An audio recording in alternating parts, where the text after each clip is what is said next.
Genesis chapter 42. When Jacob learned that there was grain in Egypt, he said to his sons, "Why are you staring at one another? Look," he added, "I have heard that there is grain in Egypt. Go down there and buy some for us, so that we may live and not die." So 10 of Joseph's brothers went down to buy grain from Egypt. But Jacob did not send Joseph's brother Benjamin with his brothers, for he said, "I am afraid that harm might befall him." So the sons of Israel were among those who came to buy grain, since the famine had also spread to the land of Canaan. Now Joseph was the ruler of the land. He was the one who sold grain to all its people. So when his brothers arrived, they bowed down before him with their faces to the ground. And when Joseph saw his brothers, he recognized them, but he treated them as strangers and spoke harshly to them. "Where have you come from?" he asked. "From the land of Canaan," they replied. "We are here to buy food." Although Joseph recognized his brothers, they did not recognize him. Joseph remembered his dreams about them and said, "You are spies. You have come to see if our land is vulnerable." "Not so, my lord," they replied. "Your servants have come to buy food. We are all sons of one man. Your servants are honest men, not spies." "No," he told them, "you have come to see if our land is vulnerable." But they answered, "Your servants are 12 brothers, the sons of one man in the land of Canaan. The youngest is now with our father, and one is no more." Then Joseph declared, "Just as I said, you are spies, and this is how you will be tested. As surely as Pharaoh lives, you shall not leave this place unless your youngest brother comes here. Send one of your number to get your brother. The rest of you will be confined so that the truth of your words may be tested. If they are untrue, then as surely as Pharaoh lives, you are spies." So Joseph imprisoned them for 3 days, and on the 3rd day he said to them, "I fear God, so do this and you will live. If you are honest, leave one of your brothers in custody while the rest of you go and take back grain to relieve the hunger of your households. Then bring your youngest brother to me so that your words can be verified, that you may not die." And to this they consented. Then they said to one another, "Surely we are being punished because of our brother. We saw his anguish when he pleaded with us, but we would not listen. That is why this distress has come upon us." And Reuben responded, "Didn't I tell you not to sin against the boy? But you would not listen. Now we must account for his blood." They did not realize that Joseph understood them, since there was an interpreter between them. And he turned away from them and wept. When he turned back and spoke to them, he took Simeon from them and had him bound before their eyes. Then Joseph gave orders to fill their bags with grain, to return each man silver to his sack, and to give them provisions for their journey. This order was carried out, and they loaded the grain on their donkeys and departed. At the place where they lodged for the night, one of them opened his sack to get feed for his donkey, and he saw his silver in the mouth of the sack. "My silver has been returned," he said to his brothers. "It is here in my sack." Their hearts sank, and trembling they turned to one another and said, "What is this that God has done to us?" When they reached their father Jacob in the land of Canaan, they described to him all that had happened to them. "The man who is lord of the land spoke harshly to us and accused us of spying on the country. But we told him, 'We are honest men, not spies. We are 12 brothers, sons of one father. One is no more, and the youngest is now with our father in the land of Canaan.' Then the man who is lord of the land said to us, 'This is how I will know whether you are honest. Leave one brother with me, take food to relieve the hunger of your households, and go. But bring your youngest brother back to me, so I will know that you are not spies, but honest men. Then I will give your brother back to you, and you can trade in the land.' As they began emptying their sacks, there in each man's sack was his bag of silver. And when they and their father saw the bags of silver, they were dismayed. Their father Jacob said to them, 'You have deprived me of my sons. Joseph is gone, and Simeon is no more. Now you want to take Benjamin? Everything is going against me.' Then Reuben said to his father, 'You may kill my 2 sons if I fail to bring him back to you. Put him in my care, and I will return him.' But Jacob replied, 'My son will not go down there with you, for his brother is dead, and he alone is left. If any harm comes to him on your journey, you will bring my gray hair down to Sheol in sorrow.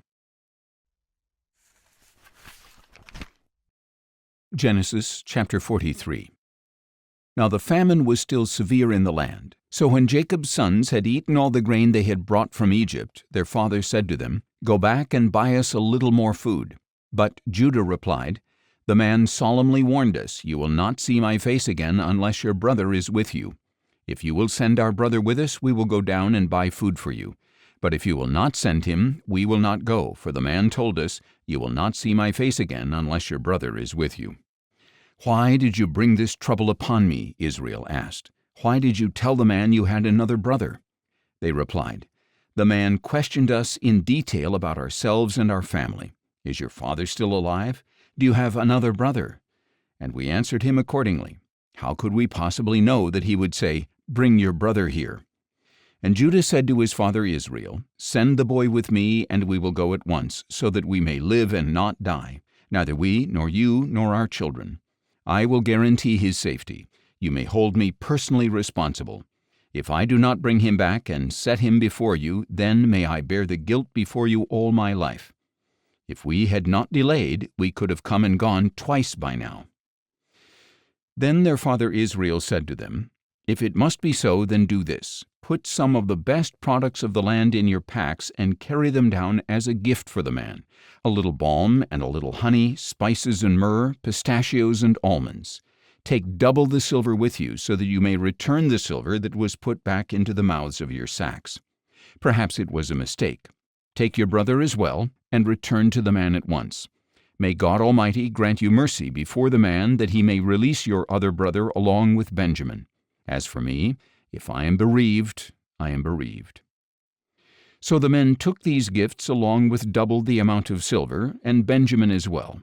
Then they hurried down to Egypt and stood before Joseph.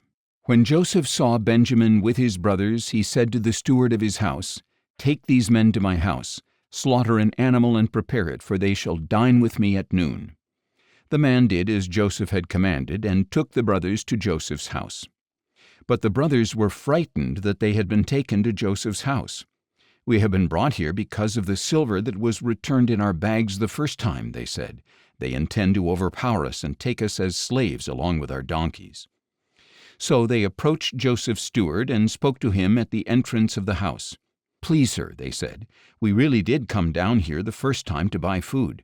But when we came to the place we lodged for the night, we opened our sacks, and behold, each of us found his silver in the mouth of his sack. It was the full amount of our silver, and we have brought it back with us. We have brought additional silver with us to buy food. We do not know who put our silver in our sacks." "It is fine," said the steward. "Do not be afraid. Your God, the God of your father, gave you the treasure that was in your sacks. I received your silver." Then he brought Simeon out to them.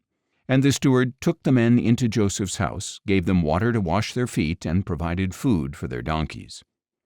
Since the brothers had been told they were going to eat a meal there, they prepared their gift for Joseph's arrival at noon. When Joseph came home, they presented him with the gifts they had brought, and they bowed to the ground before him. He asked if they were well, and then he asked, "How is your elderly father you told me about? Is he still alive?" "Your servant our father is well," they answered. "He is still alive," and they bowed down to honor him. When Joseph looked up and saw his brother Benjamin, his own mother's son, he asked, "Is this your youngest brother, the one you told me about?" Then he declared, "May God be gracious to you, my son." Joseph hurried out because he was moved to tears for his brother, and he went to a private room to weep. Then he washed his face and came back out. Regaining his composure, he said, "Serve the meal." They separately served Joseph, his brothers, and the Egyptians. They ate separately because the Egyptians would not eat with the Hebrews, since that was detestable to them.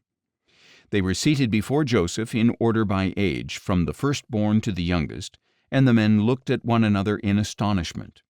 When the portions were served to them from Joseph's table, Benjamin's portion was 5 times larger than any of the others. So they feasted and drank freely with Joseph. Psalms. Psalm 46. For the choirmaster, of the sons of Korah. according to Alamoth, a song. God is our refuge and strength, an ever-present help in times of trouble. Therefore we will not fear, though the earth is transformed and the mountains are toppled into the depths of the seas, though their waters roar and foam and the mountains quake in the surge. Selah. There is a river whose streams delight the city of God, the holy place where the Most High dwells. God is within her, she will not be moved. God will help her when morning dawns.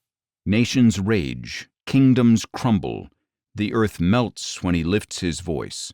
The Lord of hosts is with us, the God of Jacob is our fortress. Selah.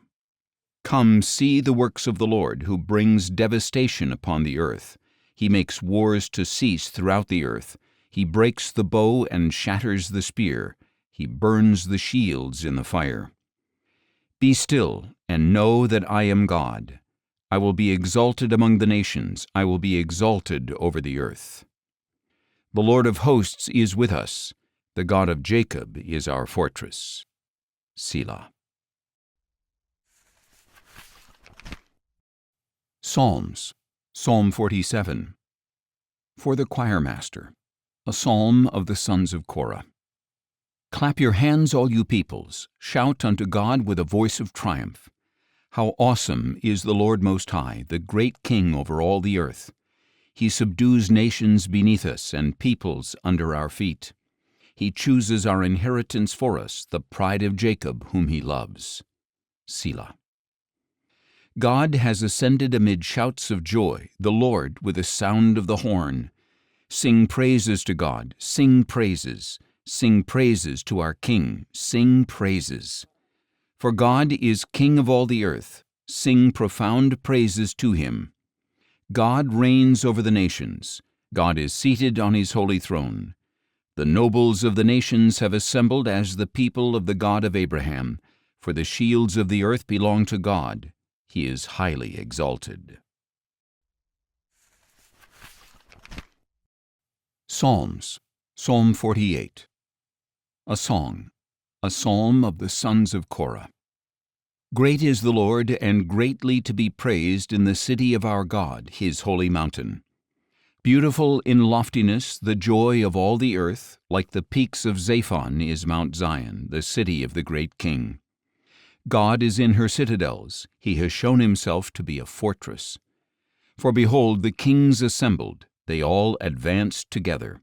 They saw and were astounded, they fled in terror. Trembling seized them there, anguish like a woman in labor. With a wind from the east you wrecked the ships of Tarshish. As we have heard, so we have seen in the city of the Lord of hosts, in the city of our God. God will establish her forever. Selah. Within your temple, O God, we contemplate your loving devotion. Your name, O God, like your praise, reaches to the ends of the earth. Your right hand is full of righteousness. Mount Zion is glad. The daughters of Judah rejoice on account of your judgments. March around Zion, encircle her, count her towers, consider her ramparts, tour her citadels, that you may tell the next generation. For this God is our God forever and ever. He will be our guide even till death. Matthew chapter 28. After the Sabbath, at dawn on the first day of the week, Mary Magdalene and the other Mary went to see the tomb. Suddenly there was a great earthquake, for an angel of the Lord descended from heaven, rolled away the stone, and sat on it. His appearance was like lightning, and his clothes were white as snow. The guards trembled in fear of him and became like dead men. But the angel said to the women, "Do not be afraid, for I know that you are looking for Jesus who was crucified. He is not here. He has risen, just as he said. Come, see the place where he lay. Then go quickly and tell his disciples he has risen from the dead and is going ahead of you into Galilee. There you will see him. See, I have told you." So they hurried away from the tomb in fear and great joy and ran to tell his disciples. Suddenly Jesus met them and said, "Greetings." They came to him, grasped his feet, and worshipped him. "Do not be afraid," said Jesus. "Go and tell my brothers to go to Galilee. There they will see me."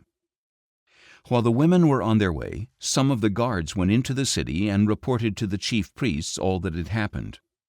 And after the chief priests had met with the elders and formed a plan, they gave the soldiers a large sum of money and instructed them, "You are to say, 'His disciples came by night and stole him away while we were asleep.' If this report reaches the governor, we will satisfy him and keep you out of trouble." So the guards took the money and did as they were instructed, and this account has been circulated among the Jews to this very day. Meanwhile, the 11 disciples went to Galilee to the mountain Jesus had designated. When they saw him, they worshipped him, but some doubted. Then Jesus came to them and said, "All authority in heaven and on earth has been given to me. Therefore, go and make disciples of all nations, baptizing them in the name of the Father, and of the Son, and of the Holy Spirit, and teaching them to obey all that I have commanded you. And surely I am with you always, even to the end of the age."